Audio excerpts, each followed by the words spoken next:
Jason Curtis Newsted, from a young age, showed an unwavering passion for music, especially for the bass, an instrument he discovered after listening to bands like Rush and Black Sabbath. Before Metallica, he led a band called Flotsam and Jetsam, which was enough to attract the attention of thrash metal giants after the tragic death of Cliff Burton in 1986. But joining Metallica was not an easy path. When Metallica announced auditions for a new bassist, over 50 musicians competed for the position.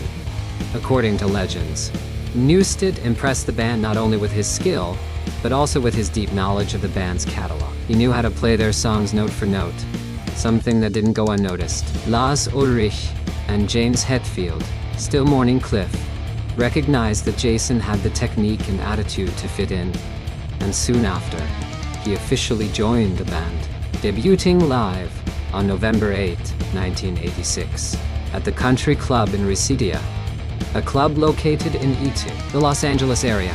This concert was the first in a series of short performances the band offered to test their dynamic with Newsted before embarking on their main tour. That night was especially emotional, as the group was still dealing with the loss of Cliff Burton. However, Jason managed to show his commitment and energy, earning the applause of the fans who attended. Although he was new, his performance on stage made it clear that he was willing to give everything for the band. Although his entry marked the start of a new era, he was not greeted with open arms. Jason went through a baptism by fire. During the first few years, the other members of Metallica did not make his life easy, something they themselves have acknowledged. He was the new guy, and the heavy pranks were constant. One of the most well-known examples of this was the production of the album, And Justice for All in 1988. The final mix practically eliminated Jason's bass, a decision that is still debated among fans today. However, Newsted didn't let this stop him. His presence on stage was undeniable. His energy, intensity, and iconic headbanging moves, synchronized with the rest of the band, earned him the respect of the fans. Additionally, Jason brought an unmatched level of commitment. He was the first to arrive at rehearsals, the last to leave, and one of the main promoters of the connection with the fans. He was the one who helped found Metallica's official fan club, something that strengthened the bond between the band and its audience. An interesting fact about Newsted is that, despite being known as the serious guy, he had a sharp and sarcastic sense of humor. In a documentary, he joked that his nickname should be the bass player nobody listens to. But this sense of humor masked his internal struggle to earn a legitimate place in a band that was still living in the shadow of Cliff Burton's talent and memory. Another interesting fact about Jason is that during his time in Metallica, he developed a rather peculiar superstition related to the strings on his bass. Before every concert, Jason would change all the strings on his instrument, regardless of whether they had been used a lot or a little. He did it not only to ensure the best sound, but because he firmly believed that a new set of strings brought good energy to the stage. This habit became a sacred routine for him during tours. Additionally, when traveling, he would often carry small personal good luck items, like old coins or keychains, which he kept in his bass case. It was his way of maintaining a sense of home in the chaotic life of a constantly moving band. Jason was key to Metallica's transition into the 90s.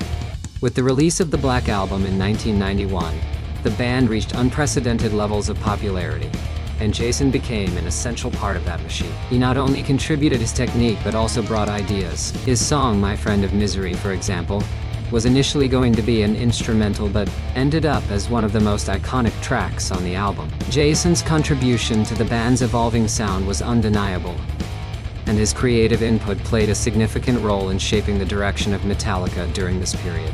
As Metallica's popularity soared, so did the challenges that came with it. The pressure of constant touring and recording took a toll on the band, and Jason's time with Metallica began to face its struggles. Despite the success and the acclaim, he was pushed to his limits, both physically and mentally. His commitment to the band remained unwavering, but over time, the toll of constant touring, the intense workload, and the personal battles he was facing began to weigh heavily on him. In 2001, after years of dedication and personal sacrifice, Jason Newsted made the decision to leave Metallica, citing health concerns and the need to focus on his well-being. His departure shocked the metal world, and it marked the end of an era for the band. While his departure was on amicable terms, it was clear that his time in Metallica had come to a close. Jason's exit from Metallica didn't mark the end of his musical career. He went on to pursue other projects, including forming Echo Brain and occasionally collaborating with other artists. However, his time with Metallica remained the pinnacle of his career, and he will always be remembered as an integral part of the band's success. Despite his departure, Jason Newsted's legacy within Metallica and the world of heavy metal continues to live on. His contributions, both musically and personally, shaped Metallica's sound during one of its most important and defining periods. Jason's energy, dedication, and influence on the band remain unforgettable, and his place in the history of metal will forever be secure. Jason Newsted is not just a bassist. He is a symbol of the struggle, resilience, and passion that are inherent to the world of rock and metal. His story continues to inspire generations of musicians and fans alike, and his impact on the legacy of Metallica will never be forgotten.